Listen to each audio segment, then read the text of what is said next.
Low carb pili candy po, no added sugar and diabetic friendly. Yes, tama po kayo na narinig.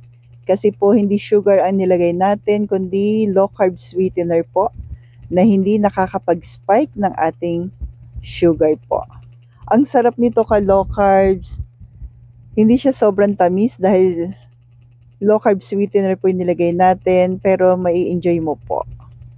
So una po, narito po yung ating prosesong ginawa. Ito po yung ating pili. Thank you nga pala sa Ku family po. So babalatan muna natin. Ngayon ko naiintindihan kaya pala mahal ang mga pili, almond, dahil sa mga process na ginagawa po.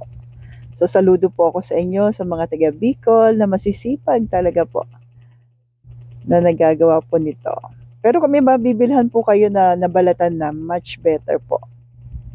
Para hindi nyo po ma-experience yung ganito. Yan. Yung ganitong kahabang proseso. Yan po. And thank you rin po sa aking husband na masipag na nagpupok at nag-alis nito sa shells.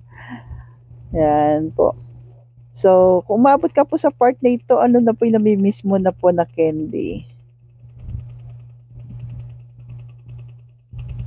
Almond. May nagtanong nga pala kung pwede sa iba pang nuts. Yes, pwede naman po. Pero mas okay po yung almond, pili.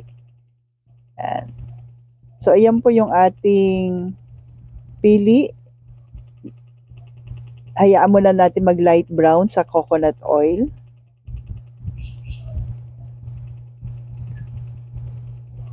Pecan, maganda rin po siya. Walnuts, okay din po.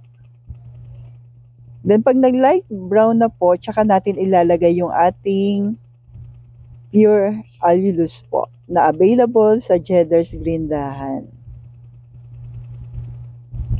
2 tablespoon po nilagay ko po dito na allulose at konting asin po.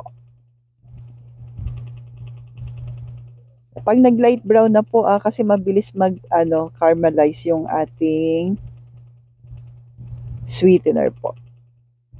So, mga 2 minutes siguro after ko malagay po yan, yung ating allulose, nagla-light na po siya. Or sabihin na natin, nagka-caramelize na po yung ating sweetener. Yan, no?